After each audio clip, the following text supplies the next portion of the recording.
welcome you to the Super Moms Knowledge Series on building emotional connection with your child. I am Opaolu Adeyemi. Thank you, moms, dads, and everyone for joining this webinar from all over the world. We have participants from Nigeria, from the United States, from South Africa, from Canada, and the United Kingdom. We appreciate you, and we are glad that you are able to join us today. Now, the Super Moms is a group that was created with the aim of bringing together parents with similar goals and achievements for their children. It is a community of determined mothers with the purpose of providing opportunities for mothers to network, learn, and support one another in building core family values and raising successful children. Now, before I continue, I'd like to take us through a few housekeeping rules. This webinar is live and interactive, so we'll be interacting with you through some fun activities and the Q&A session. Please note that the webinar is being recorded, so it can be made available for other parents who are not able to join the live session. Now, you can also make use of the chat room at the bottom part of your screen for your questions, comments, and reactions. We'll try to take all the questions during the Q&A session, which will be at the end of the guest speaker's presentation. If you'd like to speak at any time, please raise your hand using the Raise Hand tab, or you click on the green tick at the bottom right corner of your screen, and the host will unmute you to speak. For those who are having technical issues at any point, be it poor audio or video during the presentation, kindly send a message to the host for assistance. Now it's time to get a little bit comfortable and relax. Okay, so we're gonna play a game called Trivia. The questions for the game should pop up on your screen at any moment. And the questions should not be Googled. Okay, we have to answer the questions, but please do not Google for the answer. And also remember that you can always ask your children, any of the kids that are around, can just call on them to ask them for the questions. Okay, just going to take a few minutes. And please note that it is an anonymous poll, okay, which means that your identity would not be revealed. Okay, so please let's just quickly take the questions. It's just going to take a few minutes. Remember, you are not allowed to Google for the answers. However, you can ask your kids. You can call on them to ask them the questions quickly.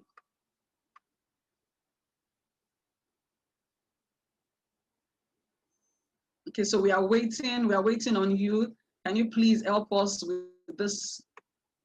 It's a fun activity. It's just take a few seconds. The essence is just for us to relax and get comfortable before we move into our main session.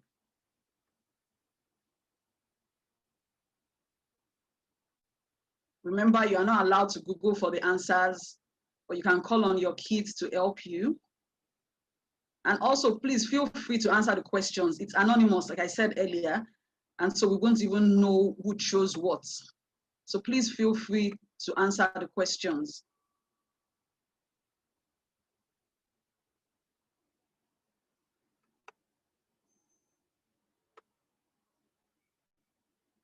Okay, so we are giving a few more minutes. Just a few more minutes and we would end the polls.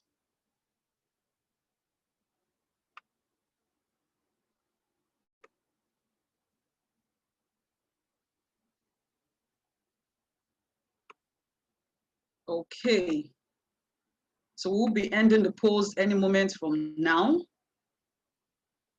and the results will be displayed on the screen. Oh, wow, we do have smart parents here. Okay, so our first question says, what is an island? And the answer to the question is land surrounded by water. And 100% of our parents got the question right. The second one says, which continent is the biggest in the world? Wow, okay, so we have just about 70% of our parents who got it right. But don't feel bad about it, because same thing happened to me when we were in any way. I chose North America. Okay, so please, the answer is Asia. Okay, and so we have the third one says, what is a baby kangaroo called? We also have 70% of our parents getting this right as well. The answer is a joey. Okay, so I have about 20% saying kid and then some saying lamb, but it's actually a joey. And also one fun fact, do you know that in Australia, they actually have more kangaroos, okay, than humans living there, almost twice the size, the amount of humans that live in Australia, the numbers of kangaroos there. Okay, so moving on to the fourth question here. It says that which of this is a primary color? Oh, fantastic. All of our parents got this right. And the answer is red, yellow, and blue. And then the final one also, everyone got it right, which says how many alphabets are there? And the answer is 26. Okay, so a round of applause to all of our parents. Really appreciate you for participating in this poll. Okay, so wow, that was a bit of fun. So moving on to the main reason why we are here. Okay, so we're moving on to the main session now. And to usher us into the main session is our host, Ediri Sobande. Now, Ediri Sobande, also called Awelewa, is a loving wife and supermom. She's a data scientist and consultant with over 16 years work experience in telecoms, banking, and consulting industry. She's the lead organizer of Precious Pearl, a philanthropic outreach that caters for indigent mothers and children. A passion for mothering and parenting inspired the ideas for founding Super Moms. With a resounding clap, please let's welcome our host, Ediri Sobande.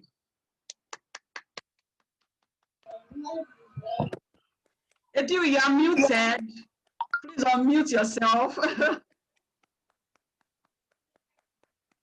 Thank you, thank you. Thank you so much, Okpe. Thank you for that very warm welcome.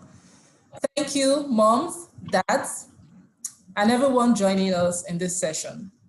We are so glad to have you here with us this afternoon. Welcome once again. Today, we'll be taking a quick look at the session overview. We are looking at emotional connection with your child. How do you build emotional connection with your child or children? Today, we'll look at what is emotional connection in the first place. So we have children across different age bands. How do we build connection with them? And how do we start this at an early age so that we connect with them even into adulthood? We'll look at how to encourage your child to trust you and be vulnerable with you. As a parent, do you ask yourself sometimes if your child really trusts you? Do they trust you? Can they speak with you at any time? Can they express how they feel to you? Or would they rather speak with their friends out there or another adult out there?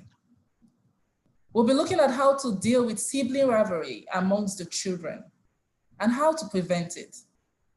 Is it okay to compare one child with another sibling?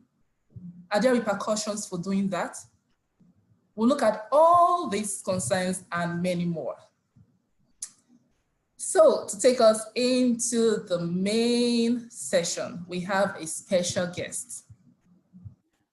She's a woman of many parts. Apart from being a lawyer with 30 years postgraduate experience, she's an author, a certified marriage and family life practitioner. Given her passion for the advancement of women and as a way of giving back, she runs a partly virtual mentoring group for women, where she engages with about 150 women weekly. Her latest book, Woman to Woman, is very rich with practical and relatable experiences common to women. Her books are available on Amazon. You can get them on the Paystack link, and you can also do direct transfer to the account that is displayed on the screen. Her books include Far Above Rubies, Woman to Woman. At the end of this session, we'll display this information again so that those of our parents that would like to get these books can easily get them. If you are outside the country, the books are available on Amazon as well. Please, moms and dads, and everyone in this session, join me as we welcome our special guest speaker, Mrs Bisi Adebayo. Thank you so much, Ma. Good afternoon, Ma. Good afternoon, everyone. Thank you. Good afternoon, super moms and super dads. And thank you, Ediri, for taking on this assignment. It's a worthy cause, and it's really, really needed for the times we're in. There isn't a better time than now to focus on parenting, because the family is the smallest unit in every society. And if we get it right at that point, if we get it right from the family level, we would have a better society. The last time we had issues in Nigeria, for those of us that are in Nigeria, the NSAS protest and the way it turned violent, I kept asking myself, how does a country have such a huge army of individuals that can be described or referred to as miscreants and hoodlums? Where did they come from? We bred them. We bred those monsters. We brought them up. They grew up from within our society, and they grew up from within families within our society. So if every parent out there gets it right, the society will be the better for it. So I'm really, really excited that they're doing this, Ediri, and I say a big thank you to you and to every single individual that is working with you on your team. And I want to say a big congratulations to all the parents that are out here on this platform this afternoon, or whatever time it is where you are. Making out time for this shows you are being intentional, you are being deliberate about parenting. And I tell you, you will reap the rewards. It's definite. When you put in time, when you are intentional about parenting, the output, the results, the harvest is usually so amazing, and none of us would lose out of that beautiful harvest when the time comes, by the grace of God. So this afternoon, I'll be taking on the topic, building emotional connection with your children. And by way of introduction, I would like to mention the fact that children that are emotionally disconnected from their parents or their caregivers tend to struggle through life with a lot of issues. I happen to be a counselor too, and many times when I sit down with adults, taking them through their issues, I've realized that in 98% of the time, there are issues that cropped up from dysfunctionalities within the family system, within maybe the parenting style that their parents used, the lack or inadequacy of emotional connection when they were growing up. And they struggle so hard, even in adulthood. So when we don't get it right at that point, the ripple effects can be alarming. I mean alarming. And for those of us out there, maybe in the corporate setting especially, you come across young people just coming into the workspace and you realize there's so much that is lacking. It appears like there's so much that is lacking because so much have not been put in place as far as their foundations are concerned. So it's very, very important that we are deliberate and intentional about connecting emotionally with our children, not because we just want them to grow up healthy and to be wonderful, amazing children, but because their futures, their destinies are usually at stake. So when you take a look at all that is going on in our society today, you realize that there's so much that could have been remedied if the adults, when they were children, were able to connect emotionally with their parents or their caregivers. And when emotional connection is not in place, usually what happens is that there is what would I like to describe as child neglect. When there isn't a connection, then it's more or less unavoidable that there will be a disconnect. And when there's a disconnect, it's going to be because there's a neglect. And there are 4 different types of neglect. This is just by way of introduction of children. You have the physical neglect. And that is where the physical needs of a child are not provided for. Sorry, I don't have that on my slides. When the physical needs of a child are not provided for or adequately provided for, maybe food, maybe shelter, maybe inappropriate or lack of adequate supervision, that is physical neglect. There's also medical neglect, when a child is in need of medical attention or mental attention and it's not provided. Yes, there can be medical neglect. Third is educational neglect. Maybe a child isn't sent to school and is just left, to wander around the neighborhood. And fourth is emotional neglect. Now, of these four, the first three can be remedied. Remedied in the sense that if there's lack, if there's physical lack, once there's money, it can be, you can make up for it somehow. Somebody that lived in deprivation can end up having surplus and living in plenty. If there's medical neglect, yes, that can be fatal, but in situations in which medical assistance is made available, it can be sorted out. When there is educational neglect, you can make up with going to going to school as an adult, or maybe even going through some form of unconventional education or training. But when there's emotional neglect, the scars are there for life. Most of the time, it takes a lot to remedy the situation. So let's go on. I have some slides. I'll run through them. They're quite a number, but I'll just try to explain as we go along. So let's talk about the definitions. When you say emotional, what it means is to arouse strong feelings, which may be positive or negative. So when you say emotional connection, it's not always positive. There are times people unite in grief, in fear, in anger, in sorrow. You find situations in which some people are they're just crazy, but maybe due to the things they've gone through.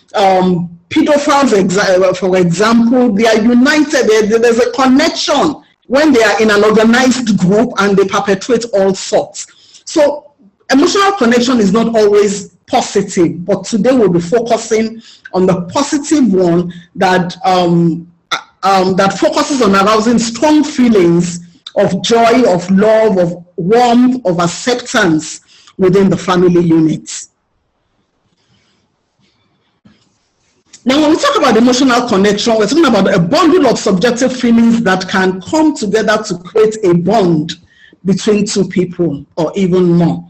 So what we're looking at is these feelings, these emotions that can come together to create a bond. So that, between these two people, there's just a special connection. There's just that bond, and it does a lot. And we'll be talking about all those things as we go along with this presentation. There's one more term I'd like to explain, and that's emotional abandonment. When there's a disconnect, when there's an emotional disconnect, usually what happens is that there is emotional abandonment, and that's when a child has experienced a personal loss, either of a parent or a sibling. So it's not every time that there's emotional abandonment or disconnection that it is because parents have not done what they should do. In some cases, it's just because this particular child has gone through some losses, has gone through maybe the loss of a parent, of a sibling, of a grandparent that he or she was particularly close to, and it can affect that child in a negative way. But then again, the one I want us to focus on today is when parents or caregivers are physically present but emotionally absent. That is common. It is subtle, and the reason, and it is dangerous because it's hardly ever easily detected. So a child lives with mommy and daddy, and the general assumption is that this child is well cared for. Or he goes to school, he's well turned out. He goes to church, he or she is well dressed. He appears healthy physically, nicely attired, but there may be some emotional struggles going on with that child, because even though he has earthly the needed care, but these caregivers, these parents are there physically, but they are emotionally absent. And that's the one we'll be focusing on today. Can we go ahead? So why do we need to connect emotionally? Why? Number one, when you connect emotionally with your children, it creates a bond between you and that child. And a bond is a special thing. It's exclusive of other parties. It's a deep knowing within that child, within yourself, that you are both in a good place. And it becomes a very, very good foundation on which you can build other things. So when that isn't in place, whatever you are building on shaky or sinking ground. Whatever you are building may not stand. Even if it stands, it may not serve that child well. And somewhere along the line, you may just discover that some things are not adding up. Some dots are not getting connected because the foundation was not there originally. It builds emotional stability in children. When a child is well connected emotionally to his or her parents or caregivers, there's a way it stabilizes that child. That child has the basic ingredients on which other things can be built. That child is very aware of the fact that he's loved. And so that child is not subjected to the other pressures that children who do not have the benefit of this emotional connection are usually subjected to. So it builds emotional stability. Such a child does not, will not give room to all sorts of negative emotions easily. It creates stability. Then it reduces the negative effects of peer pressure. We know what children go through when it comes to peer pressure. Peer pressure is a major issue in our world today because children want to belong, and because you can't shield them within the home 24/7. They mix with other people, and those other people would have the opportunity to influence them in one way or the other. This influence can be positive and it can be negative. So when a child is emotionally connected to his or her parents or peer or caregivers, it reduces the negative effects of peer pressure. That child is able to withstand peer pressure. He's able to stand his ground and insist on doing what is right. Then it helps communication. It helps communication because a child that is emotionally connected is ready to listen. That child is not on the defensive. That child does not have at the back of his mind that, they're just trying to curtail me. They're just trying to make me miserable. Or they're not seeing things from my point of view. There's a trust that has been created. And so that child is balanced and is ready to hear. Is not, you have very few cases of misunderstandings and misrepresentations because that child knows that, look, I'm loved by this person has my interest at heart, and even though what may be going on at that point in time may not be palatable, that child will give the benefit of doubt and step back to say, hey, what really is going on here? What is being said? Is it really for my good, or are they just trying, to have their way with me? Then it builds a sense of responsibility in a child. A child that knows, that is well connected emotionally to his or her parents, has a sense of responsibility, feels like, look, I'm trusted. Feels like, okay, there's that weight of responsibility on him to live up to. So that child doesn't want to disappoint. That child will consider the effects of his actions on this parent or this individual with whom he's emotionally connected. And that's why, like I said earlier on, it can work the other way. So if he's emotionally connected to a negative influence, he will be eager to do what that person expects of him because he already has a sense of responsibility that he wants to live up to. These are the reasons why it is important that we're emotionally connected to the children we're bringing up or the ones that are in our care. I hope we're understanding what I'm saying. Yeah, I know, there won't be so much of feedback because of the platform that we're on, but I think I can see Ediri's smile, so I'm satisfied Okay, so what are the signs of emotional disconnect? And what do you... Thank you, Adeshino. Somebody is actually responding, and I like that. So what are the signs of emotional disconnection? What do you see in a child that, would make you wonder, hey, am I getting it right? Is this child doing okay? We'll quickly run through the ones that I have on the slides. Number one, aggression and angry behavior. And if as we run through this, I want you to run through maybe children hopefully not your own children, those in the neighborhood, those you've related with at one point in time or the other, maybe when you were in school, when you were growing up, and you just find out that some children are just aggressive, unnecessarily aggressive. Any small matter, they've already, and it follows them into adulthood. So you find some adults that are just cantankerous. I am wondering, most of the time, it starts from childhood. It's because there's just anger. Because you see, a child senses that something that is his or hers has been lied on, or been wrongly denied him or her. So it's a reaction. So the child is aggressive, is angry, and it looks like for no reason. What is it? It is because there's a connection, there's something that is not in place. And the way that the child gives expression to that lack, to that void, is by being aggressive and being angry. Number two, in some cases, you find them withdrawing and they're just sad, just wear that sullen look. And you wonder, what is it? I mean, every other child is excited, jumpy and, lively. And the child is just, wanting to be in a corner all by himself, not wanting to meet, and isn't just particularly excited about anything. It may be a sign that this child is feeling lost. Is not, because that is emotional connection is like an anchor. So when it's not in place, it's like the child feels like I'm drifting. I belong to no one. And so when you see a child withdrawing and being sad for no reason, it may be a signal that that child is not properly adjusted. And then they have self-image problems. Because you see, what emotional connection does is it communicates acceptance. And when acceptance is not there, then what exists is rejection.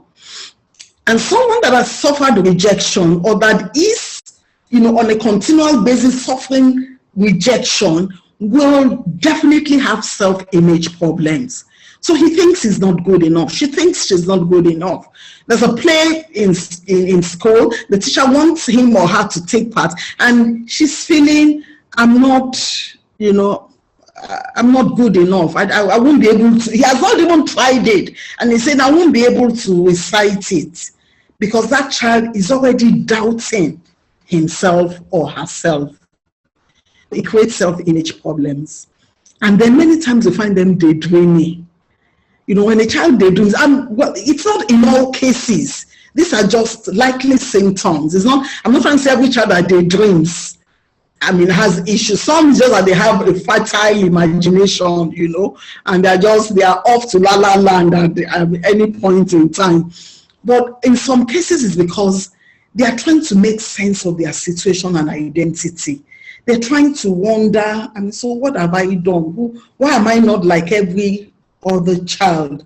Why, they see that other children are properly adjusted and, happy and bubbling.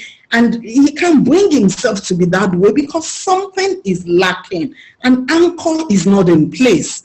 So they also try to withdraw and to make sense of their situation and identity. So they just, they drift off while life is happening around them. Okay, then at times they have difficulty falling asleep because there's lack of trust. They don't feel safe. They don't want to lose control. They don't want to get to that point where they don't know what is going on around them. So they can have sleep disorders. And finally, at times they have nightmares. When a child keeps having nightmares, that means, that child is not settled because, nightmares at times are a function of what is going on or reflection of what is going on in the life of a child. So how do you build emotional connection? I'm taking this question, what I did was to have two different sections. One that addresses children, and by children I mean toddlers, maybe up until their preteen years. And then I also have a set of slides for teenagers and young adults. So let's first deal with children. How do you build emotional connection with children? Number one, have warm and loving conversations with them right from conception. And when I mean conception, I mean right from when they're in the womb. Because it's been proven scientifically that even when babies are fetuses, when they're still in the womb, when they're not yet born, they connect with the outside world. They hear. It was scientifically proven that some recognize the voice of their mothers right from when they're in the womb. But there was one experiment that was conducted, and this particular child, this particular woman had a particular, music she, listens to. She used to listen to when she was pregnant, and after she had the baby, they discovered that anytime that music is, the baby calms down. If the baby is crying or is cranky, once that music comes on, it does something. It's like the music reminds him of, the cozy, warm existence he or she had before, being pushed out into the wide world. So it is, I believe strongly that a mother should connect with a child that is in her womb. Please get down from there.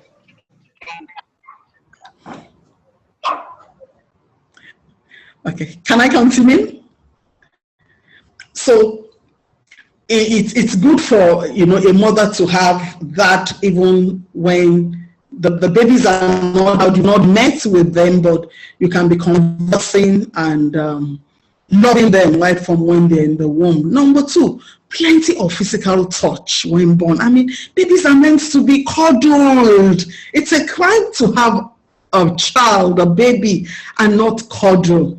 Because they're so cuddly, they're so lovely, they're so beautiful, and they need all the love and warmth. They come out crying, and I believe what they're crying for is warmth, love, hugs, So when a child is left out there without, that physical touch, that element of contact with the parents or with caregivers, right? And this has also been scientifically proven. You can investigate all the things I'm saying. There's usually a huge difference between children that find themselves in those situations and those that grow up in warm, loving environments.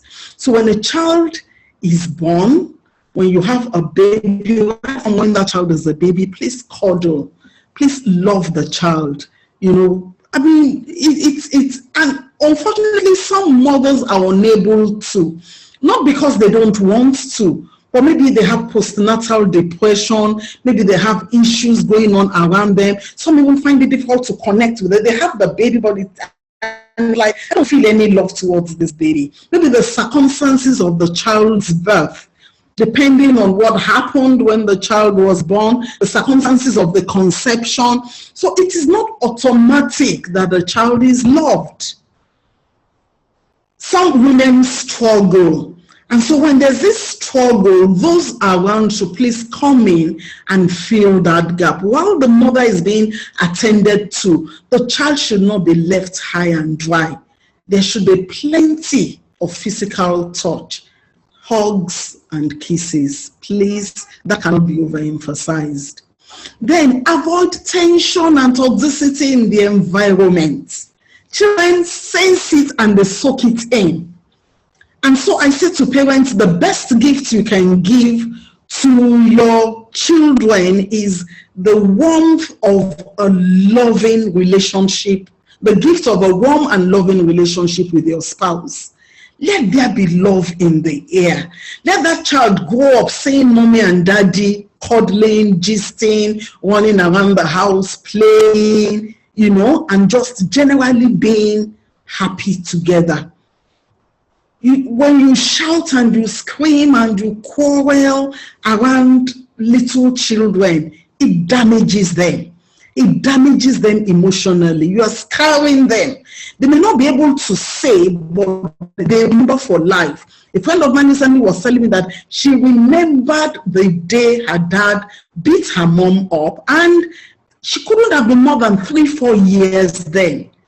But the memory, the noise, the pandemonium didn't leave her for years. And she's an adult, almost my age group. My age group. So we damage the children even when you are not being violent, when there's just always tension. Always tension. I mean, you are not talking, you are keeping malice for 2 weeks running, everybody grunting around the house. The children feel it. Something is just amiss. They know it. And if it was that they just know it to be okay, they soak it in. The children are like sponges.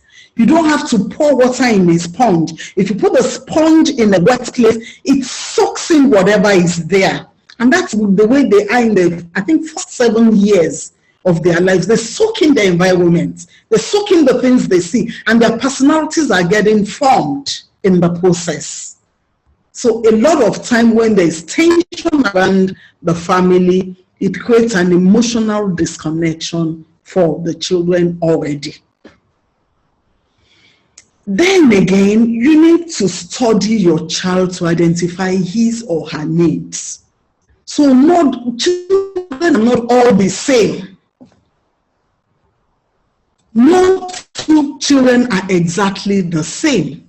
So you may have 10, but it's your responsibility to study each and every one of them to know what is the need of this particular child. Some need warmth, they need love, they need hugs, they need assurances much more than others. Some don't give a hoot.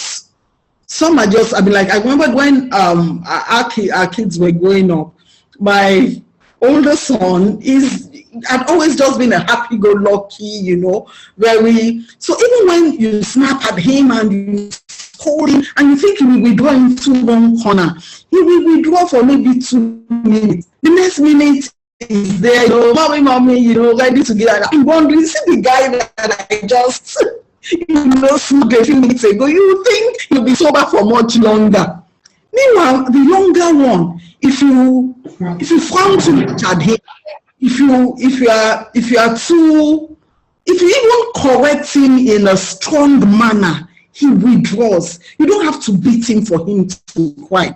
He doesn't like not to live to expectation. He likes to do things. So while it's easy for me to smack the other one, the younger one, I don't smack him that much because he won't do what would warrant that, because he doesn't want to be on, you know, the wrong side of so your children are different.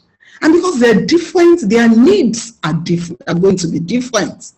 Our youngest daughter, for instance, she's a relationship person. She likes to have friends around her, easily influenced, wanting to, you know, just be in the midst of.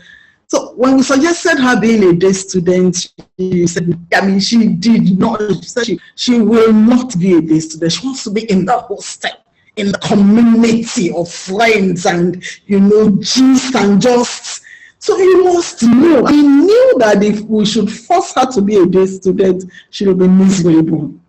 So you must know the child, identify the needs of that particular child, so that you can know how to connect with that child. Some children, it's food. If you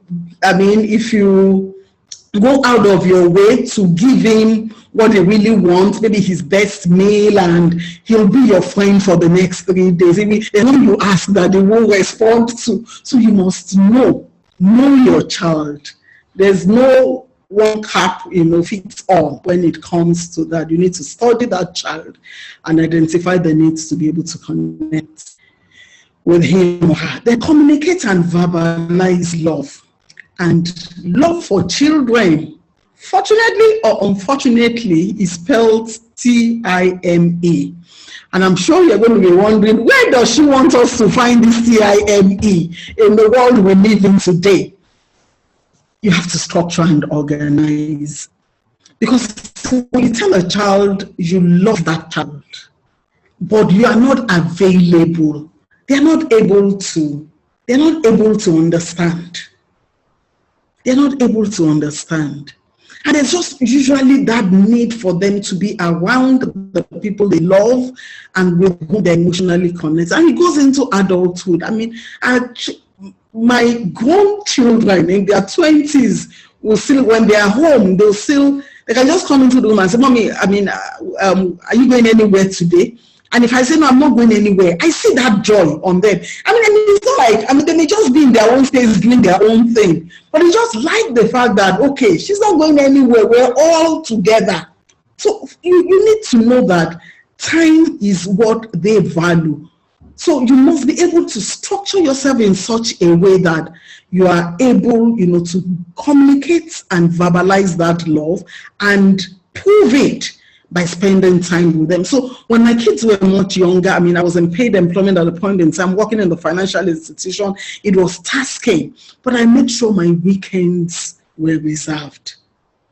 I made sure that, my weekends, I wasn't doing too much of social activities because it was time to make up for, the week of washing out in the mornings and dashing back home at night. And thank God for technology. So even though you are not there, the time they're likely to be back from school, and do a WhatsApp video call with them at home. Just spend your break time, make sure you reach them, or take a break at work, go into the ladies and, just gist with them, play with them, let them hear your voice, give them instructions, ask them what has gone on in school and all that. So please make sure you communicate that. Then encourage the child to express his or her feelings. When you ask a child questions, you'll be amazed at the things going on in their world and the things going on in their heads. There was a time my daughter last, she was still a little girl then. I can't remember the question I asked her.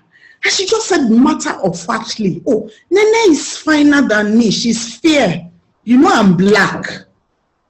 And I was shocked. I was like, what gave her that impression? How could she, what did she hear? What was said to her to make her imagine that someone that is fair complexioned is better than her? Thank God I asked her that question that day. So I had to deliberately start walking, juggling her brain. That look, we are the pretty ones, so it's not the fair ones like Ediri that are pretty. We are the black queens, and I had to, build up her confidence along that line. So you need to, let them express what is in their hearts. And they won't express what is in their heart if you're always shouting them down and, just responding angrily or giving the impression that you don't have time. There are times we need to close that laptop and, just give that child, because it's when they have attention that they will talk. My daughter would practically come, take the phone away from my hand and turn my face to, trying to tell me, hey, let's talk. I need to see your face. I don't want any distraction. So they know the difference when you are chatting and, just answering them in monosyllables. They know the difference. They know it's different when you really, really, really decide to intentionally give them the attention that they need. Then, when they express their feelings, please react to it in a neutral and non-judgmental way. Don't be judgmental. They would learn to suppress their feelings. They will learn to tell the things you want to hear. My youngest daughter, when she was younger, if you ask her, so what do you want to be in future? She'll tell you, I want to be a dancer, an actress. Then I think she saw the look on my face, and then she quickly now added, and pastor. I knew that pastor was a second thought. I tried to be a singer. And then the pastor with it. But that pastor was a reaction to look at my face and like, house. You know, sometimes unconsciously communicating to them that, hey, you better line up and line up and comply with my expectations. So no matter what they say, I remember my daughter will say to me, Mommy, promise you won't shout. Or he says, okay, promise, no, I need to really tell you this, but you must promise you won't say anything to the school authorities. This is something that went on in the hostel, and parents are not supposed to know. But because we're pals now, she will make me promise, God, no, this one is not the one that you carry phone and call principal. So they must be able to, just speak their mind to you. That means they know they are accepted. There's acceptance. And then even if you need to correct them, do it in a non-judgmental way. I'm not trying to put my book. I have quite a lot of stories along that line in the book of how, because my daughter I have a daughter that is in her, turning 21 soon. I have a son that is 24. I have one that is 26, and then I have a 15-year-old. So we've gone through these cycles, and some of the experience, some of the real life scenarios are the things that are compiled in woman to woman. So try not to be judgmental. That way you get to hear a lot of things, and then you know what needs to be done, how to pray, and what to give focus and attention to. Then play with your child and engage him or her in collective playful activities. Don't just buy toy and fling to them. Last year we went on a family vacation, and my adult children were reminding me of the games we used to play when they were babies. When they were, toddlers. We used to call it doggy and kasi. I just tagged it. It wasn't any serious game. It was pillow fighting, just board on the floor. We're all crawling. And then, when you engage in playful activities with them, it's filed away. They don't forget it. It is filed away, and it becomes, it's in their memory bank. It becomes a place of succor. It becomes a place of consolation. They think back to their childhood days, and they have a smile, or they have smiles rather on their faces. My son was still telling me, my oldest was still telling me yesterday night that, Princess Diaries was just one hell. It was one movie we watched and sang all the songs. And so as far as they are concerned, it's a classic, because it's been entrenched deep within them as, something that contributed to their happy moments. So you must be deliberate about creating memory banks for your children. Sweet, nice memories. Play with them.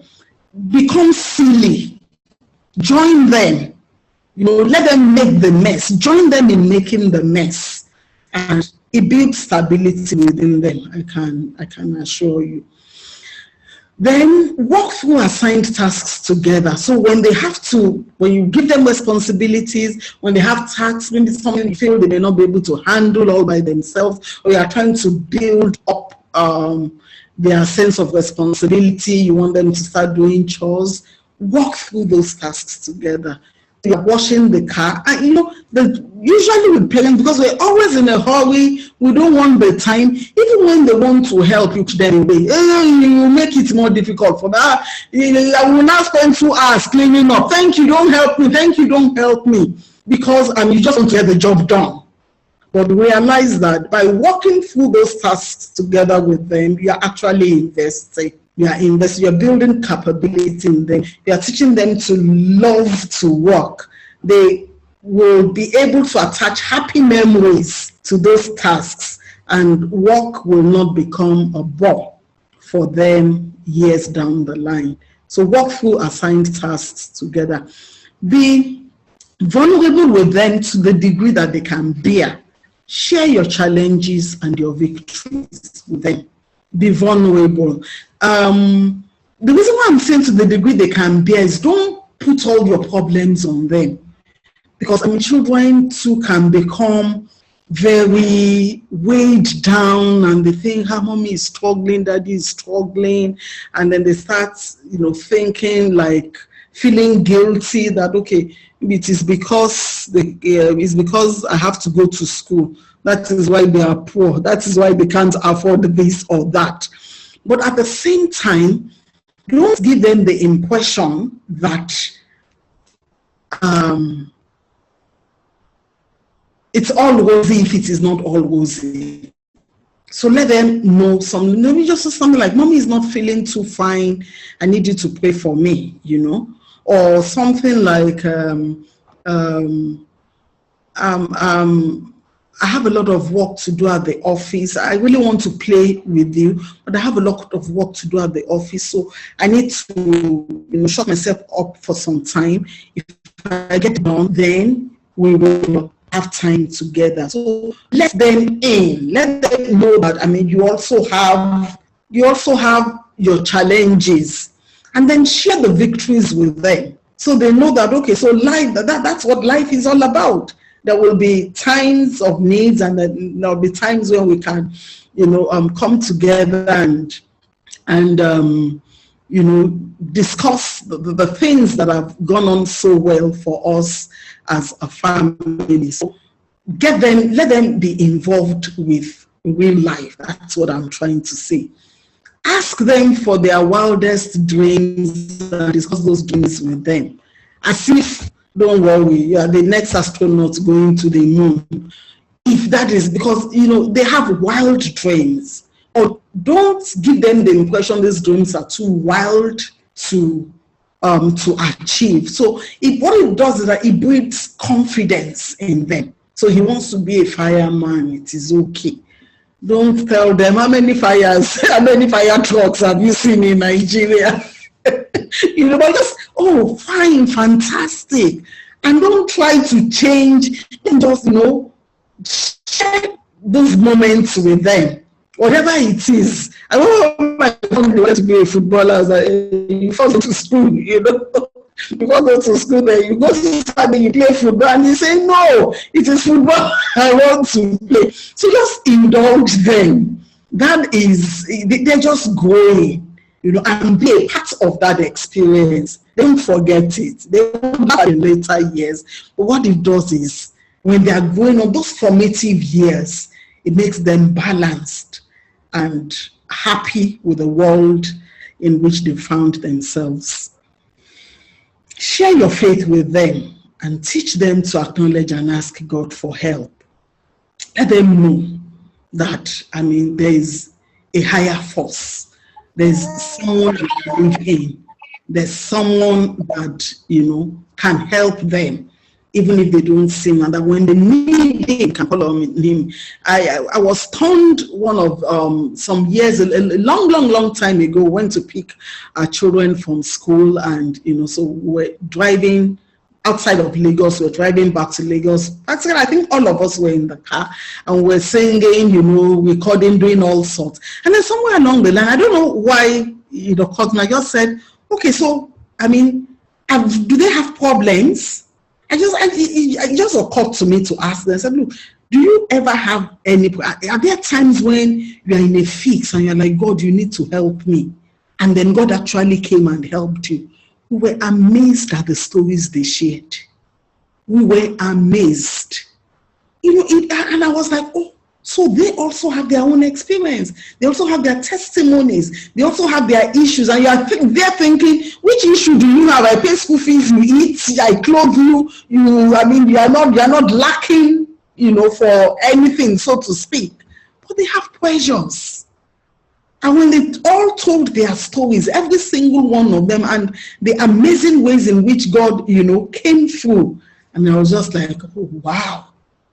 Thank God we did something right. So share your faith with them and teach them to acknowledge and ask God for help. So that when you're not there, they know that they have a father that is able to help out. So there's some factors that affect the level of connection or disconnection in children.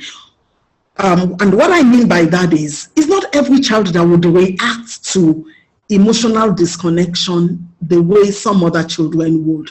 So some would be badly affected, and some will feel, they'll be okay. Because as I'm thinking, I'm sure some people will be saying, there was no connection between me and daddy, or me and mommy, and me, I'm okay. My life is all right now, So there are factors. At times, the environment contributes. So when the environment is, like I said, toxic, when the air around your home is tense, then that disconnection becomes much more pronounced and emphasized. So you may find out that there's a difference between a child whose parents are maybe very busy, they go out, early, they come back very late. But in one family, there's harmony. In the other family, there's no harmony. The effect of that lack of connection will show up in those two children. I hope what I'm saying is clear. So there are some things that can ameliorate or make the effects not as devastating as they could be, and it varies from child to child. So at times the environment would make a difference, either for good or for bad. At times genetics.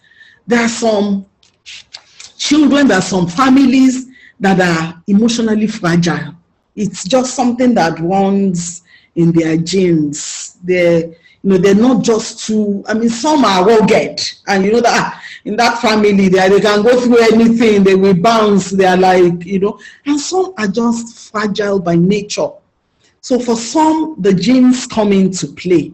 For some, it's a medical situation. Maybe that particular child has a medical situation that makes the things he's going through much more pronounced, and the effects much more devastating than they would be with a child, that is medically okay. Maybe a child that is a sickler, for instance, this sickle cell situation. That child may not be able to play as vigorously as other children, may not be able to engage in a lot of, physical activities, always taking ill. That in itself may be a contributory factor.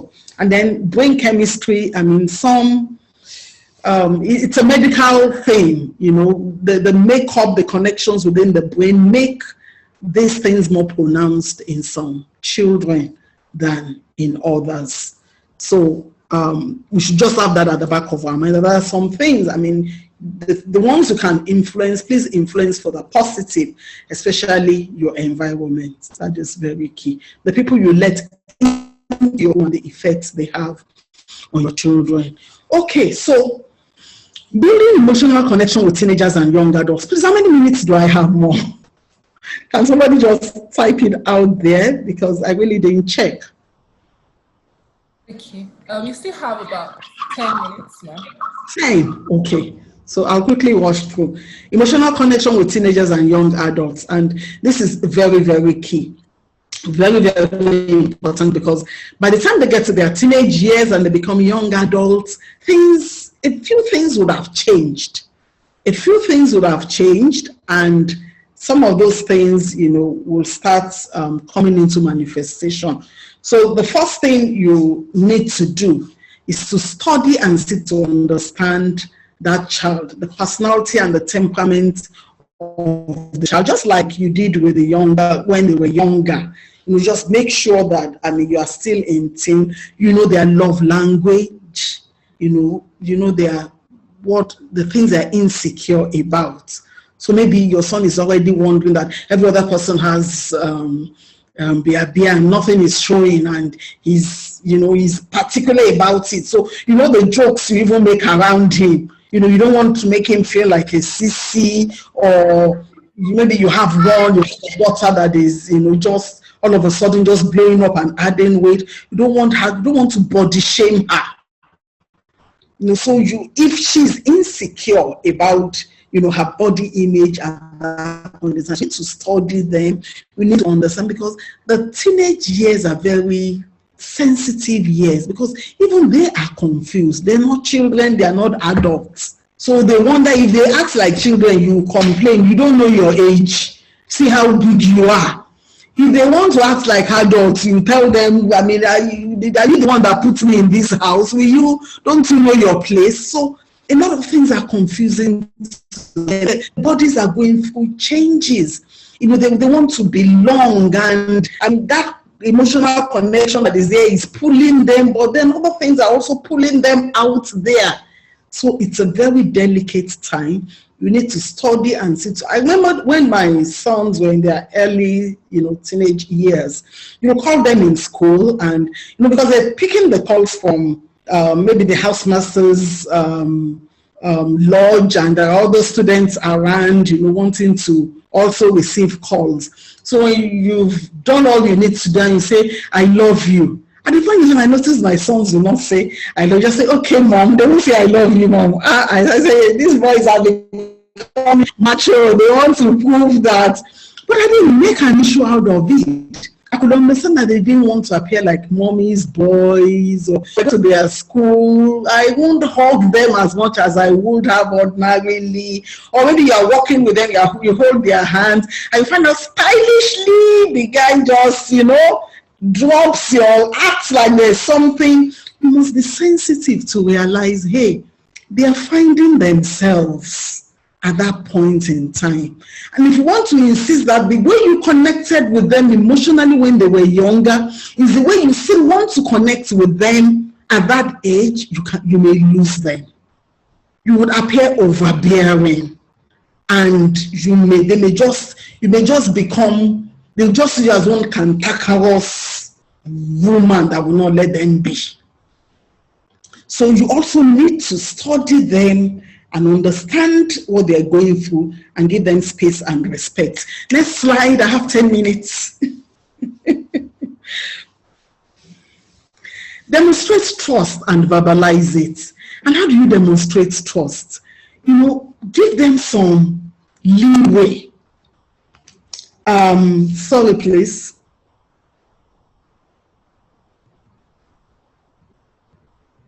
Give them some leeway. Let them know that, look, my parents have reposed a measure of trust in me, and say it to them that we trust you. So they're not struggling to prove that they can be trusted. For example, right from when our children were right from when they were teenagers, they had our pains. They have my pain, they have my husband's pain. They know where, to take money if they need to take money. So, they know that they are trusted. And because they know that they are trusted, they live up to it. And then casually we just let them know, we trust you. We trust you to do the right thing. We trust you not to be, one of the students that will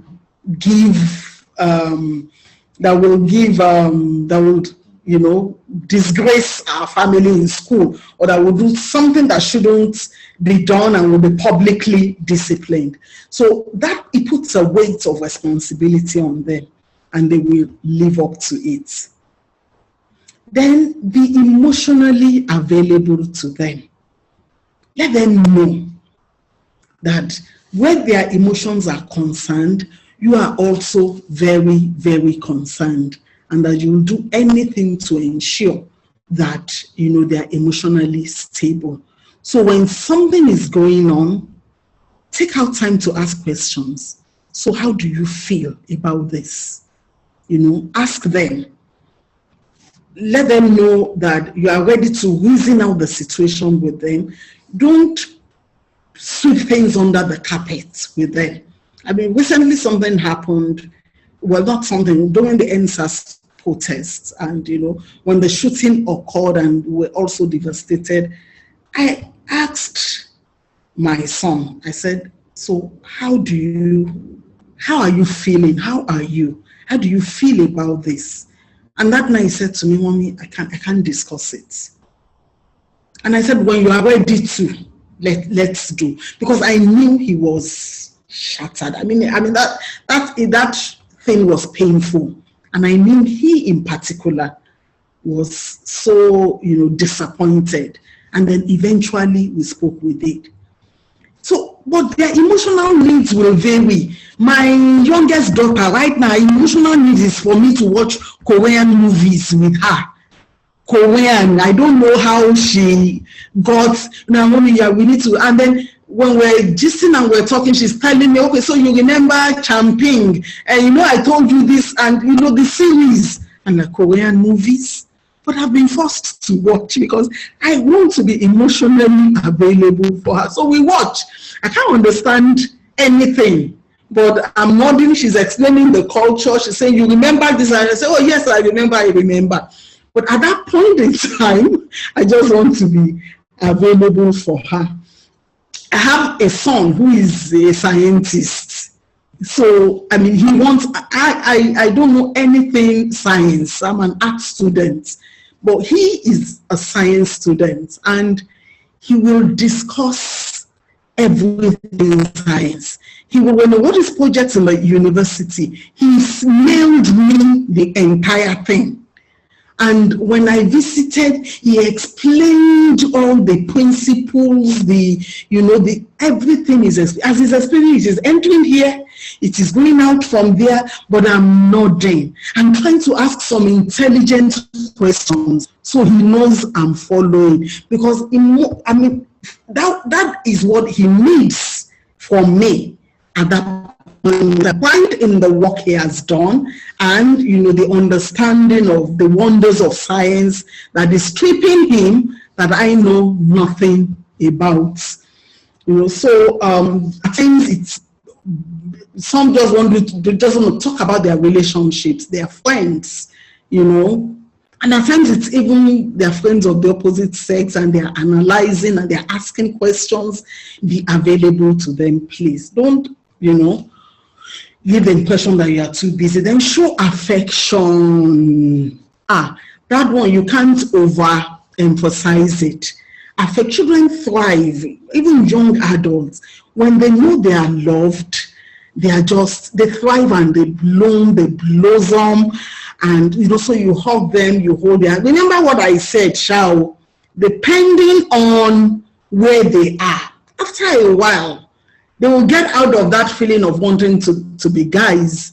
It was my birthday recently, and my son did a video chat, and all he kept saying in that video is, Mommy, I love you. I mean, he said it over and over again. Mom, I love you. I wish I could be here for your birthday.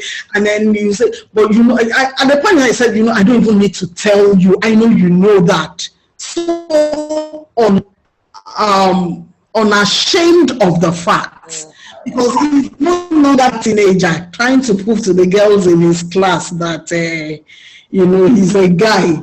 He has come into his own and is comfortable, with an open display of affection. So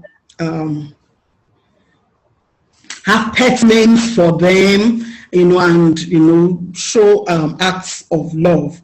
Now, then you need to dialogue through your disagreements. Because you will disagree, definitely. But when you disagree, let there be a dialogue. Don't just hand down your commands that, if you're going to live under my roof, this is what has to happen. Discuss, negotiate with them. For example, my daughter, for a long time we disagreed about washing up. Whenever she's home on holidays, and I'm like, you need to wash up and clean up the kitchen. I don't like my kitchen being disorganized. But she likes to wash up in the mornings. I don't like plates being stashed up overnight. So it was always a sore point. But we had to negotiate it.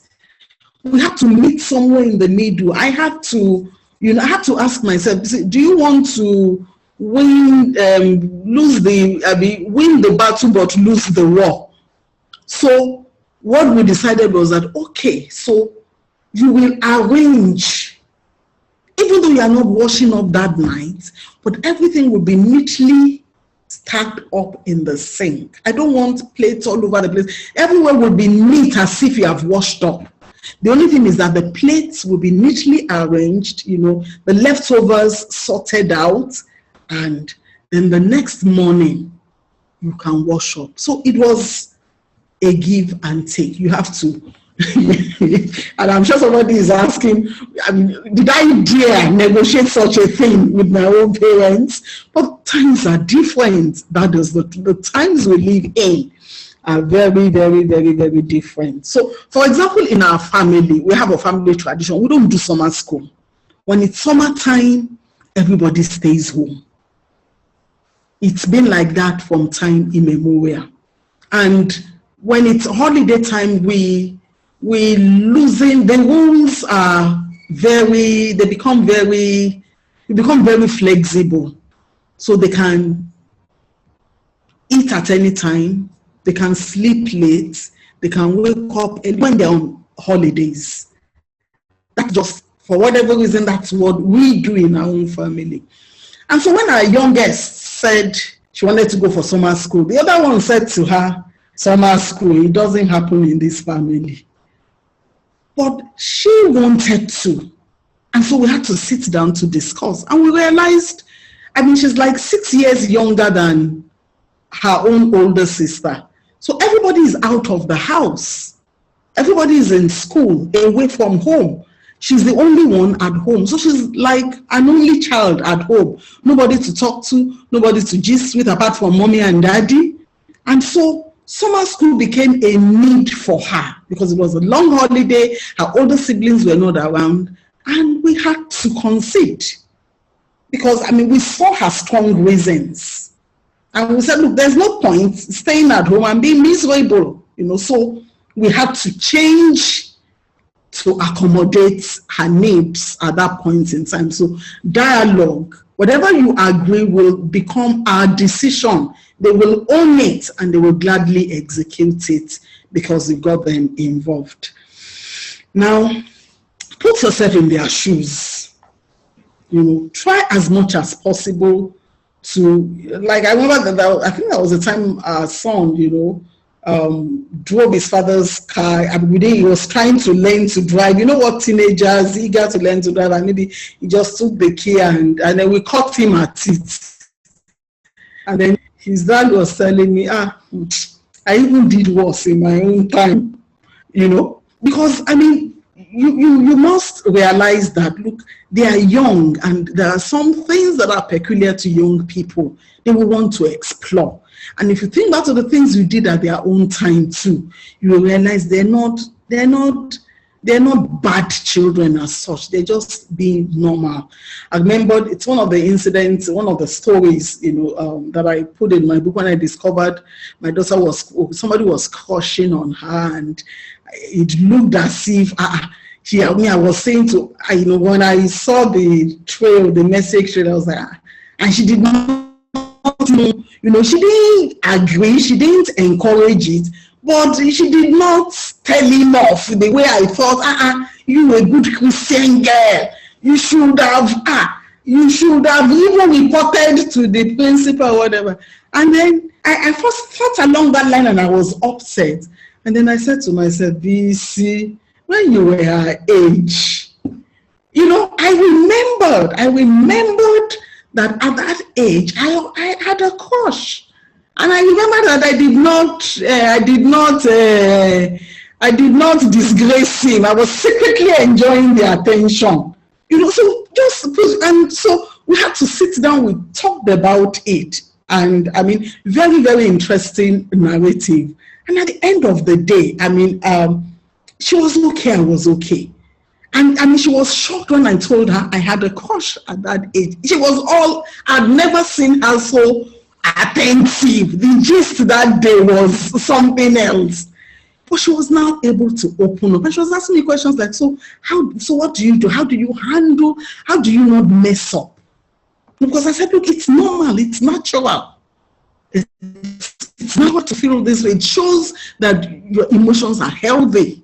But if it's not managed, it can become a disaster.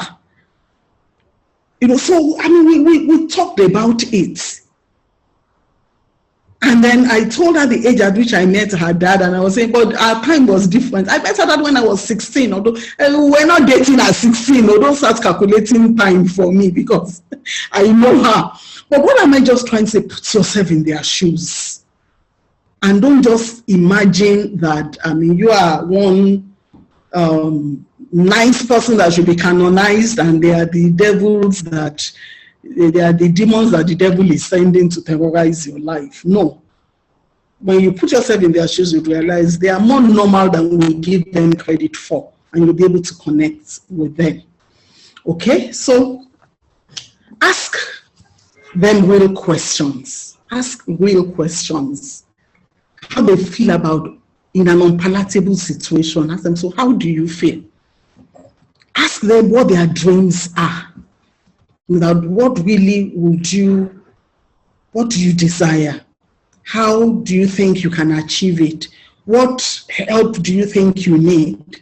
How can we come in? What are your fears? Oh yes, there was a time we had a family conference, and we all, shared what our fears were, starting from their dad. So the youngest, what are your fears? And just sharing our fears, it was therapeutic.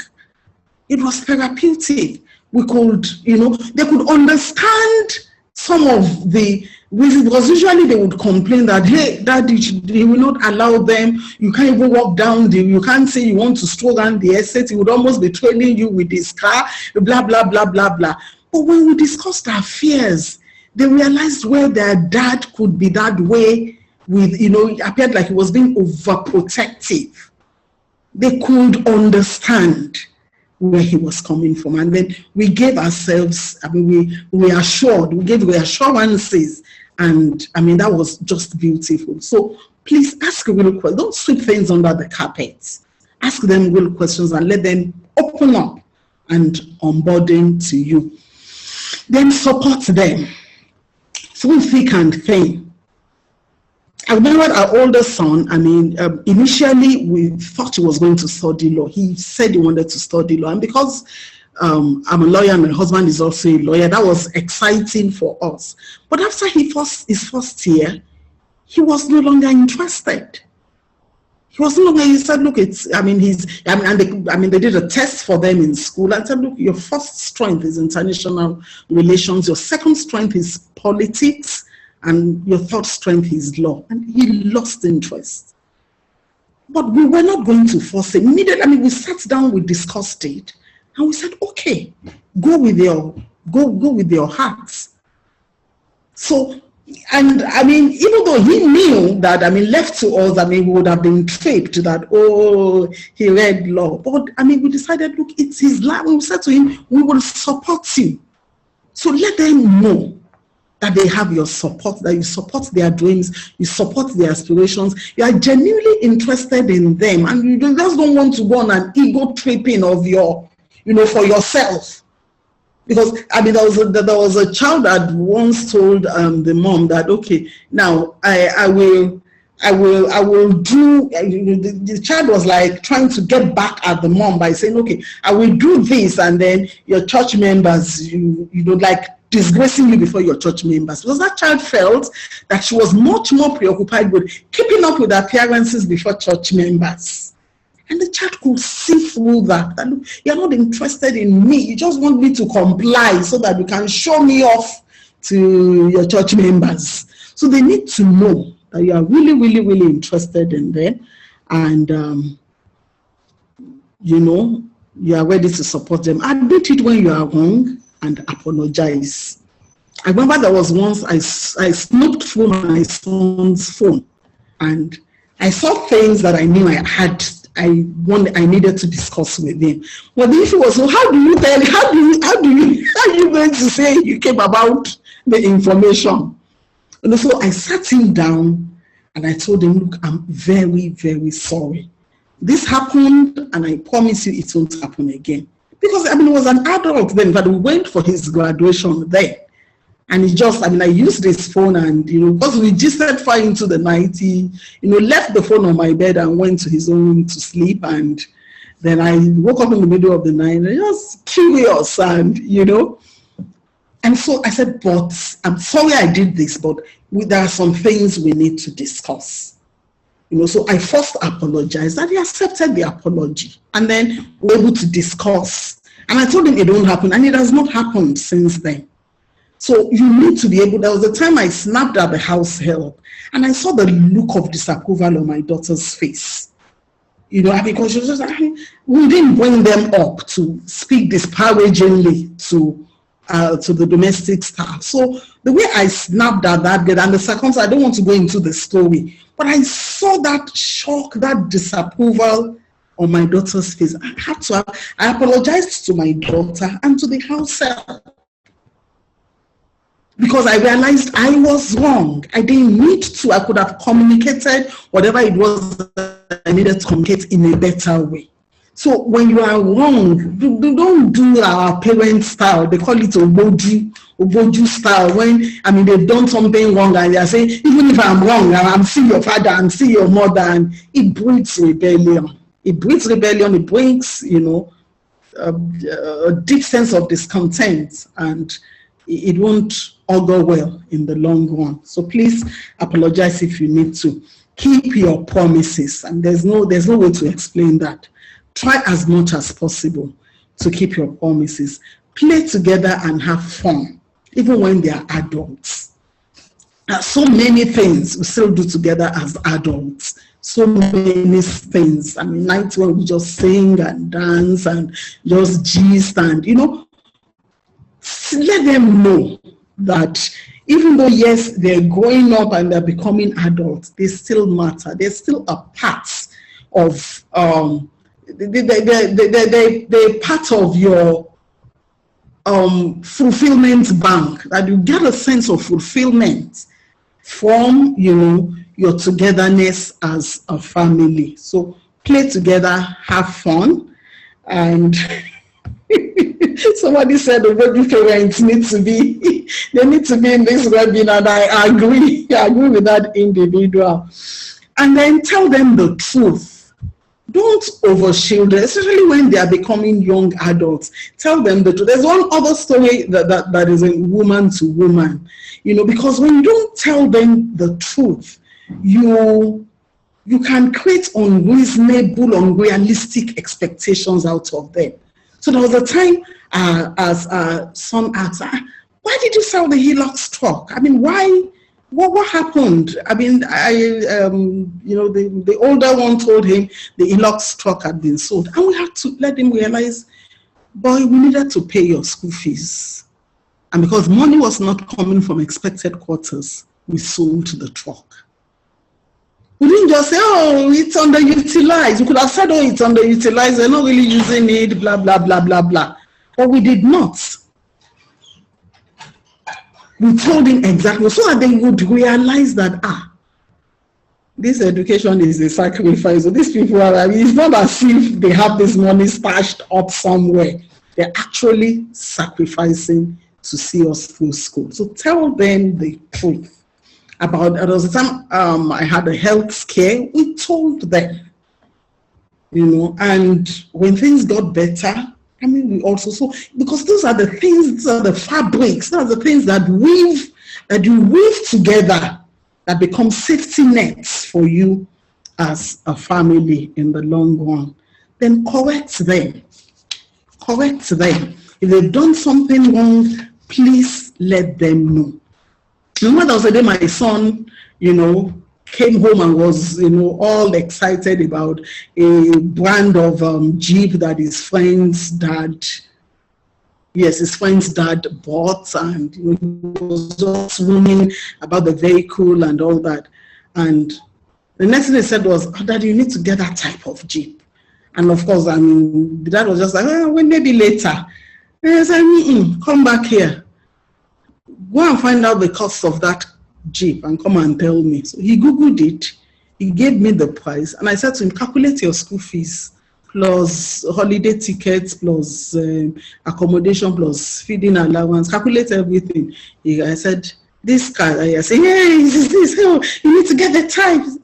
We buy the latest model for you every year. You drive it, you crash it, and the following year we buy another. Because what you pay as school fees on a yearly basis is much more than the cost of that car. And that picture, sank and was a big revelation to him. And the next thing he did was to prostrate to say, "Thank you, Daddy, thank you, Mommy." So when you think they are wrong, so they don't develop entitlement mentality, explain to them, let them know, so that eventually they will turn out right. Steer them towards other healthy relationships. Yes, and this is key. Don't just say, okay, so they must only be close to your dad, to daddy or to mommy. Recently I was speaking with my eldest child, and in the course of a conversation, he said, and I've always known that anyway, and I'm deliberate about doing that a young person needs some people that he can run things by if and when he doesn't want to run those things by his parents, or if or when he thinks his parents might be biased, or he thinks, I need another opinion. And so I said to him, "Do you have people like that in your life?" He gave me 3 names. And they are people that I know. So it's, and there are relationships that stemmed from, the relationship with his own parents, people that were close to, that he has gravitated towards. And he's also finding the relationship with them fulfilling and very, very impactful. So steer them towards other healthy relationships.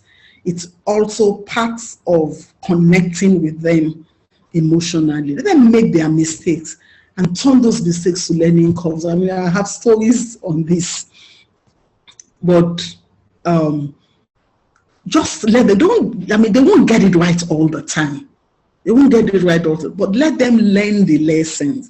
There was a time my son in school said he wanted to change his phone, wanted to trade in the phone he had for, a more recent model. And for his students, I felt that was unreasonable.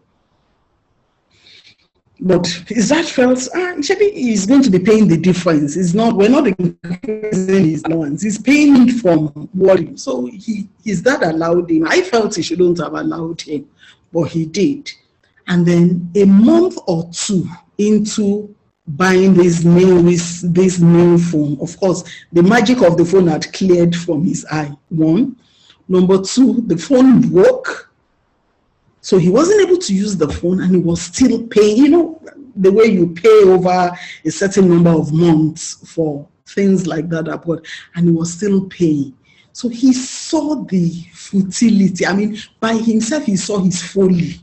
I'm just paying out money for a gadget I'm not even using. But that for him was a lesson.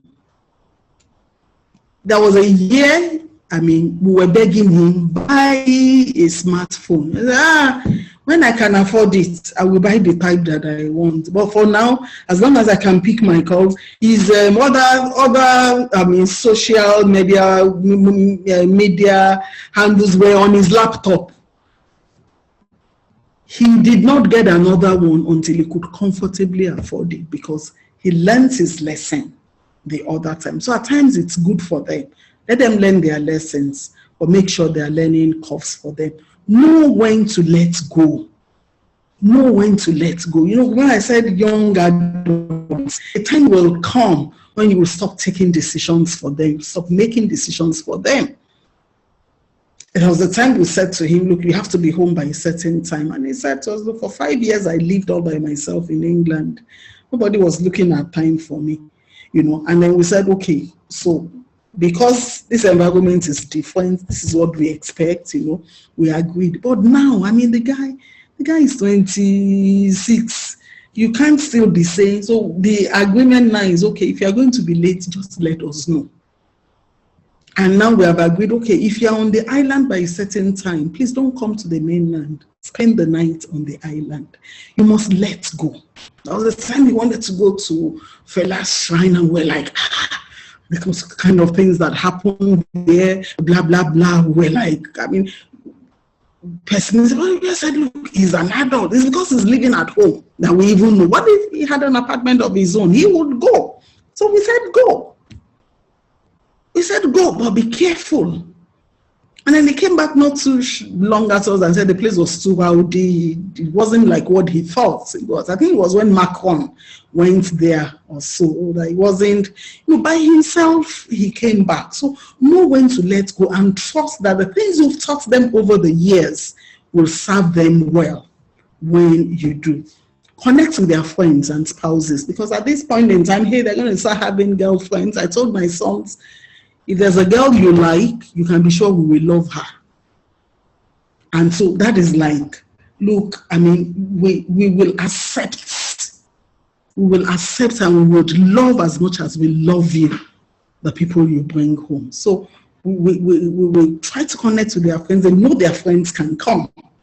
They know their friends come, they throw back. Even when they're speaking with them over the phone, they hand the phone over to us and we pull their legs, and just that way they know they are balanced. There's acceptance. They know they can be themselves around their parents. So connect with their friends. Cheer them on. Cheer them on all of the time. She just cheer them on. In good times, in bad times. I was there, I called my daughter and she was weeping over the phone. She had an exam that morning. I just called to wish her well and she just broke down and was crying. And I knew, I mean, it was like a panic attack before an exam. And I said to her, you have my permission, go into that exam hall. If you can't remember anything, don't write anything. You have our support. And I told her, we don't love you because you are smart or because you are intelligent, because you are an A student. Before you wrote an exam, before you even learned ABC, you were loved.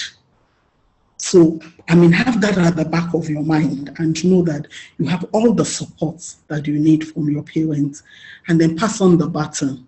Let them start leading. Let them start taking decisions. Ask for their opinion when they get to that age. Let them know that their contributions are valuable. Pass the baton on, bless them, and plan to give them a head start where possible. If you can, give them that head start. Just help them to, to start out on a better footing than you did. But bless them, pray for them, and let them know that they are your future. Thank you very much. I think we should, I'm sorry, I'm sure it took a bit more than 1 hour, and I'm sorry about that. Thank you so much. Thank you very, very much, Mrs. Adebayo. We are so blessed. It was very insightful. So now it's time for Q&A. I'm sure our parents have loads of questions to ask. I can see one hand up already, but we'll try to take as many questions as possible as time will permit. So let's have Fumi or Patola. Fumi, I saw your hand up. Would you like to speak? You want to ask your question? And then other parents, please, if you'd like to drop your questions in the chat room, please do so. And we'll take your questions as soon as we see them. Fumi, would you like to speak? I saw your hand up, or was that an error? Okay. So the questions are coming in gradually. Parents, they are saying very informative, very educative. Thank you, Ma. The session was so value-adding. God bless you, Ma. Thank you. And okay, I have one question here. Says, so we talked about connecting with children. How do you encourage a child to speak out when you're trying to connect with the child, trying to talk to the child, and the child is not communicating, is not speaking out to you? How do you encourage a child to speak to you, to communicate with you, to talk to you, to say what's going on in their hearts? Okay, so what you do basically is don't insist on that child talking at the time you want the child to talk. You know, when you apply too much pressure and say talk now, I mean that child is already feeling, you know, pressured. He may not even be able to weave his words together at that point in time. What you should do is to create a conducive environment. An environment in which it's normal for that child to walk up to you to say, oh, this happened, that happened, can we talk? Or when you ask questions, the child happily and gladly responds. So don't be too, what word do I use? Don't be too rigid. Loosen up around the child, and that's why it's important that you are able to play with them. In the process of playing, you are getting information. You're able to get them when their guards are down, when they're just totally relaxed and happy. And I told you that for some it is when there's a lot of food and that child is ready to talk because he's a food lover, or when you just got him a toy and he's ready to talk because he's in a very good place. Or maybe when you are talking him in, maybe you are reading a book, you are reading a story, or you are having a story time. You have to create that atmosphere where the child knows he's loved, he's accepted, what he's saying will be listened to and he will be heard. But when you are just so hard and tough, and I just told you now, yeah, tell me what happened, and you are, I mean, even the look on your face, the guy is saying, if I say one word, I'm dead. You know, but just create that environment and let that child know that yes, we can strike up a conversation. You can tell the child, okay, think about it, whatever you want to say, you know, I'm looking, or take them out. That's another thing you should do to have to emotionally connect with your children. Take them out. At times, you know, I mean, my son is 20-something. His dad, they go on lunch dates at times. Just say, I owe you a lunch date. We're going out. And when they go out like that, I know they're having father, son, you know, chat. At times with my daughters, any of my daughters, at times I like to do this one-on-one with them. We just drive around the estate, no destination. We'll get to a shop, get our favorite yogurts. We're drinking the yogurt in the car. She's helping me because I'm driving. She's giving me mine. And then we're driving around and just gisting. In fact, around Christmas time like this, we drive around and we're criticizing everybody's Christmas decor. We don't have any in front. It's not as if we've done our way. Like, see this one, this is where Santa is lodging. You know, we just drive around at night time. And we're just, you know, so that one-on-one. I remember when our children were going on, they knew they had their prayer days. And I would have told them, it's your prayer day today. What do you want me to pray about? So that is always an opportunity for me to know what the issues around, young as they were, it may just be, the prayer point may be that I want today to be my friend.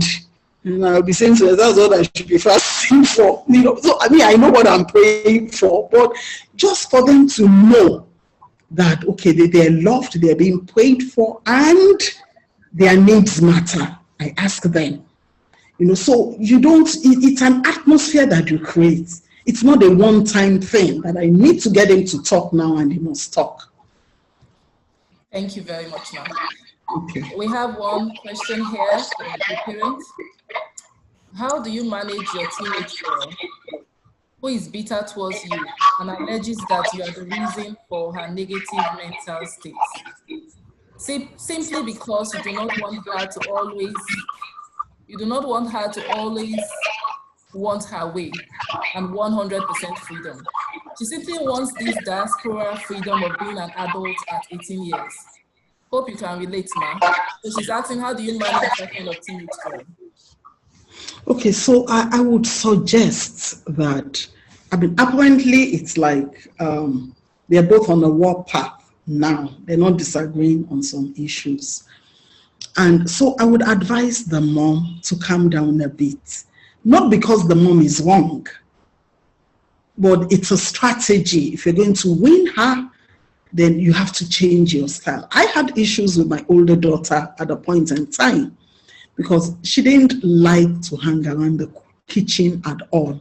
And at that point in time too, I too was like, I think I was just being the traditional African mom, and I know better now. Because I used to feel like, okay, I mean, anytime I'm in the kitchen, you must be in the kitchen. I cannot be in the kitchen and you are, you know, which is okay. I mean, a daughter should learn to cook from the mom. But later when we discussed it, I saw her point. But I mean, the point I'm trying to make now is that at a point in time, we're almost becoming enemies based on that. Until my husband called my attention to it and said, look, you're not close to her. She's your first daughter. I'm noticing that it's like, I mean, you people are not, you are not, there's a strain in your relationship. And he said to me, she said, Bisi, choose your battles. Is it cook? Is it food you want her to? I mean, is that the most important thing in the calendar of her life, or you want a relationship with your daughter? So I, by myself, I had to calm down. What I did was I stopped making it an issue, and I tried to build a relationship with her. I remember then, I mean, I went out of my way, bought stuff. So we had 20 outfits, you know, and, you know, we did a bit of, you know, talking. I became less judgmental. It was like I deliberately took my eyes off some of our shortcomings. And before I knew what was happening, I mean, we were back on track. Now, I was shocked when I went to visit her in school. And early the next morning, it was a Sunday, and the whole house was, you know, the aroma, chicken, everything. I was like, what's up? He said, oh, she's the one in charge of welfare in church, and she's getting she had cooked. I said, the cooking that I wanted to kill myself over in Nigeria. She could cook. She cooks. She's a good cook. But she said to me then, she said, Mommy, you did not explain. I mean, you made it sound like it was punishment. You made it sound like you were angry that I was having my time, because she was she's a bookworm. So that I made it sound like I was angry that she was enjoying whatever book she was reading. And that, I mean, the issue was my packaging. The way I packaged those orders was like, I want you to be miserable. Come and join me in the kitchen. And that was what she was rebelling against. It wasn't the idea of cooking. So I want you to find a way to reach your daughter. Forget about the issues. Yes, the environment where you are, I know there are things that may be going on. You don't want her to get mixed up with the wrong crowd and all that. But you need to win her over first. You need to get her to the place where she can trust you and trust your judgments. And you can only do that with love. So if you're too hard, you push her further. You push her further away, and you push her to the same set of people you're trying to save her from. So if she thinks that you are the reason for her negative mental state, why not sit and discuss with her? And like I said earlier on, if you've mishandled some things, own up and apologize to her. That may just be the beginning of, you know, a new slate that you'll be working with her. And above all, if you're a Christian, please pray for her. Don't just, you know, approach this from the standpoint of, I'm a mother, I want the good of my daughter and she must comply. Commit her heart to the Lord. Ask God to, you know, give you a strategy to reach her. You know her, I don't know her. But you know the things that matter to her, but much more than you know her, God knows her. So you don't know the things God will drop in your heart to do that will catch her attention and make her realize, Mommy actually loves me. Now, my older daughter, when she was given the opportunity to talk to younger people, she talks to young people. She's interested in young people. And she says to them, many times when our parents do these things, it's out of love for us. Now she understands that. But there was a time when she didn't know it. So please reach her, whichever way. Reach her. Forget about those things you want her to do. Get to her first. Get her attention, earn her trust, and then you can start rebuilding from there. Thank you so much, Ma. A parent dropped a message for me that please give her more time. That I should give you more time. Okay, so the questions are pouring in. There's another one here. It says, I have two questions. On negotiation with children. Must it be every time?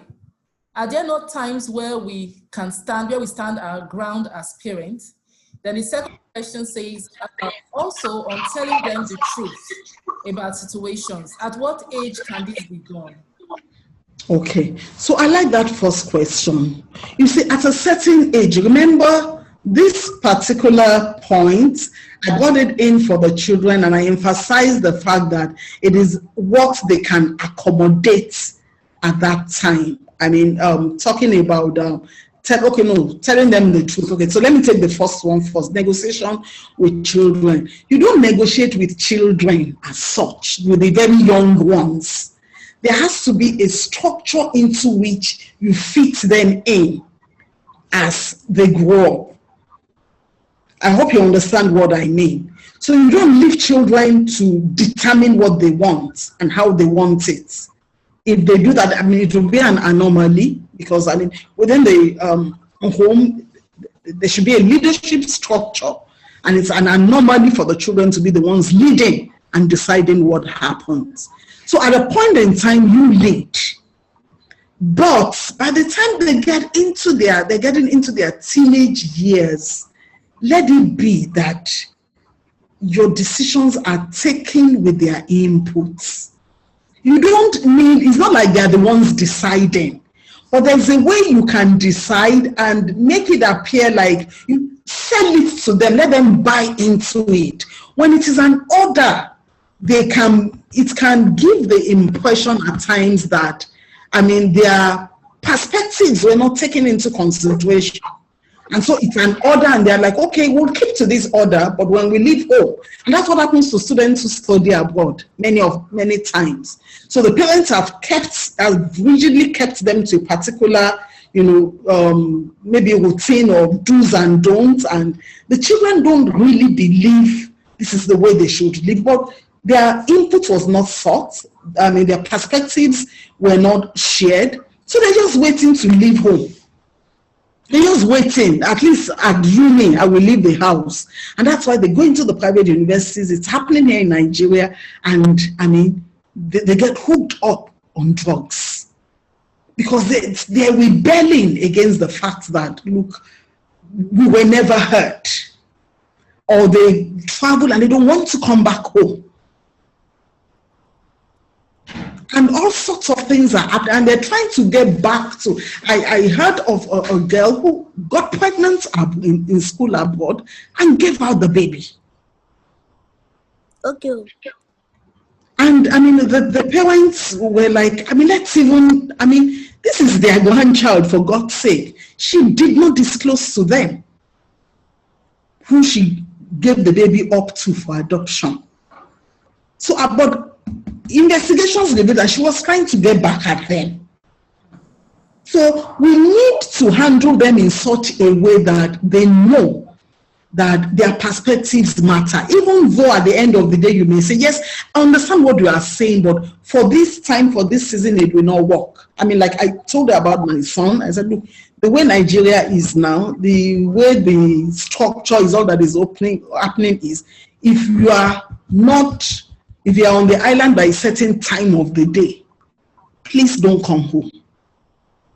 What we're trying to say is, we care about your safety, but we don't, even though he's an adult, but we're saying, we don't want you on the roads late at night, no night crawling. That's what we're saying. But, I mean, for his age, it would be silly of us to say, this is the time, if you don't come by this time, we lock our gate. For someone that is an adult, it won't work. Now, to the second question, telling them the truth about situations, at what age can this be done? Whatever they can accommodate per time. So maybe a child of 2 or 3 wanting attention, and you're like, mommy is not feeling too well now, please let auntie. You are telling that child the truth. that, look, I need a little me time. I need to rest. Stay with auntie. Maybe later I will. You know, that is, you're not telling the child, even though I'm dying, I'm ready to do everything you want me to do. So it's whatever they can accommodate per time that will not damage them. And it depends on the child. Some children are so sensitive. So you should know your child and know what information the child is able to handle at every point in time. Thank you, ma. Thank you so much, ma. So this is another question from a parent. How do you correct a child when you know the child is lying? You said trust them, and the child is insisting that she's telling the truth, and you don't want her to think you don't believe her.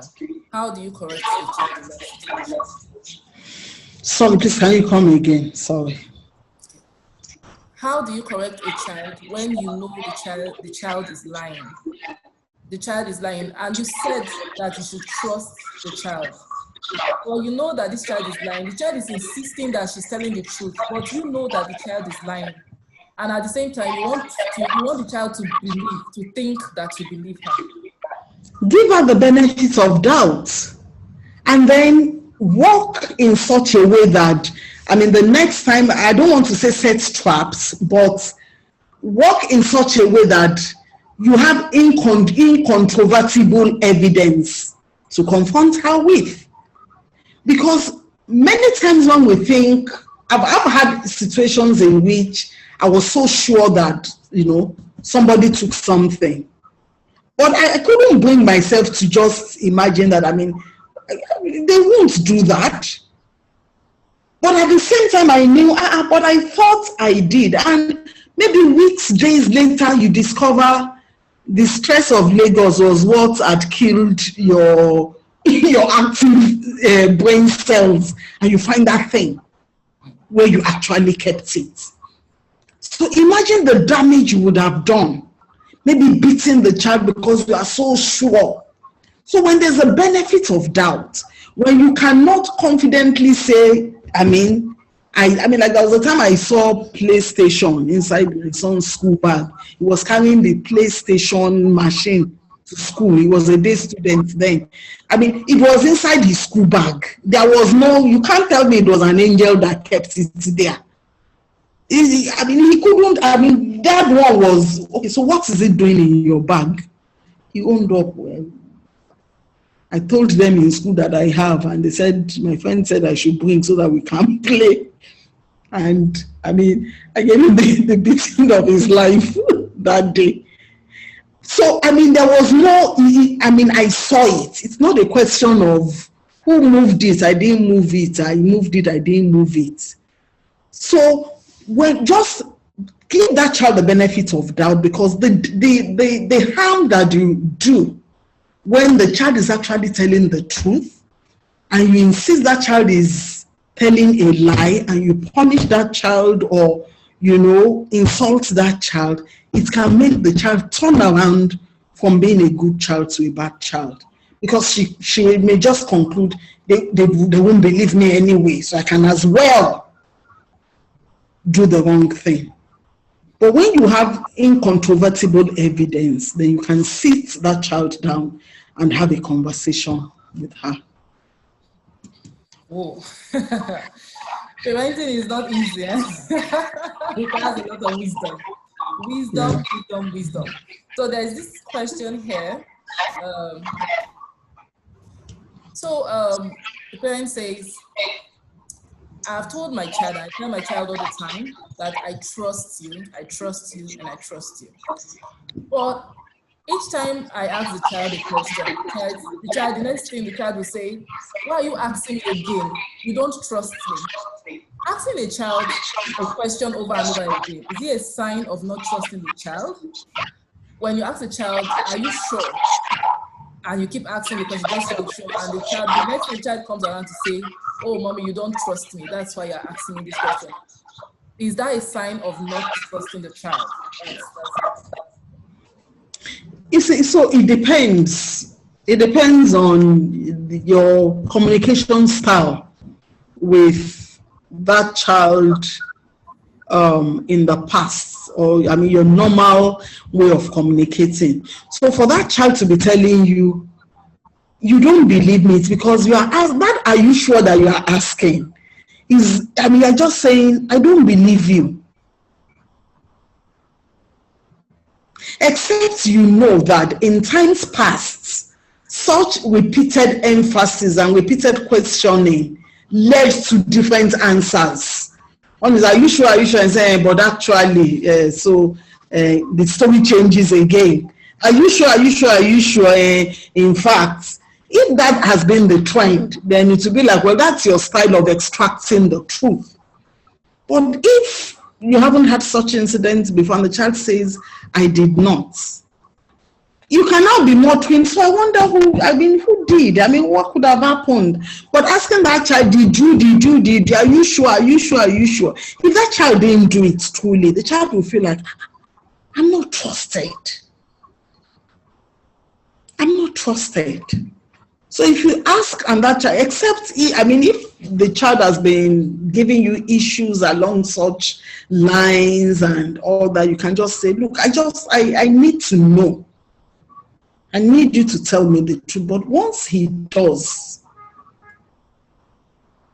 give that child the benefit of doubt, please. Okay, thank you so much, Ma. Do we have more questions? Parents, okay, I'm going through the chat room right now.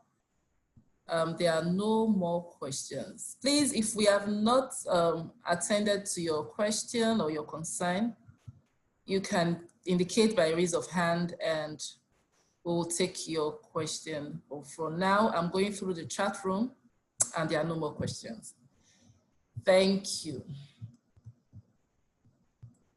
Thank you so much, Ma. Oh. Thank you, you're welcome. Thank you, Ma. Thank you, parents. Thank you, everyone, for joining this session. Okay, so let me just drop a comment. Fantastic session. When is the next one? Thank you so much. Thank you, Bodupa. This is the last webinar for the year. We're having our webinars again next year by the grace of God from January. Thank you, parents. Thank you for joining us in this session. We are so glad you stayed with us even to the end. And thank you, Ma, for your time, for spending so much time with us and sharing wisdom and insights with us. Thank you. By in this parenting journey together, and we will raise successful children together. Amen. Amen. Thank you. Thank you, everybody. Have a fantastic weekend. Enjoy the remaining part of your weekend.